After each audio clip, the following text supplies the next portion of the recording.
Hello எல்லாருக்கும் வணக்கம். இன்றைக்கி ஸ்போக்கன் ஹிந்தியில் அகெயின் ரேண்டம் ஃப்ரேசஸ், விசாரிக்கிற மாதிரி ஒரு 4 ஃப்ரேசஸ், வார்த்தைகள். How are you. First how are you, எப்படி இருக்கீங்க? ஆப் கேசே ஹோ. ஆப் கேசே ஹோ. இஸ் யோர் ஸ்டொமக் ஸ்டில் ஏக்கிங். இன்னும் உங்கள் வயிறு வலிக்குதா sir? Is your stomach still ஏக்கிங்னா வலிக்குதா? क्या आपका पेट दुख रहा है? क्या आपका पेट दुख रहा है? Do you have fever. உங்களுக்கு ஜுரம் இருக்கா, உங்களுக்கு காய்ச்சல் இருக்கான்னு கேட்குறது. Do you have fever. क्या आपको बुखार है? இது புக்கார்னு சொல்கிறது, புக்கார். क्या आपको बुखार है? Take care please. உடம்பு பார்த்துக்கோங்க சார்னு சொல்கிறோம்ல. ख्याल रखिए. இது रखिए இல்லை रखिए.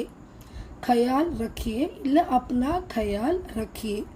சும்மா இந்த இப்போ இருக்கிற ரொம்ப எல்லாருக்கும் ஃபீவர் இருக்கிற நேரத்தில் ட்ரெண்டிங்காக ஓடிட்டுருக்கு. தேங்க்யூ, நன்றி, வணக்கம்.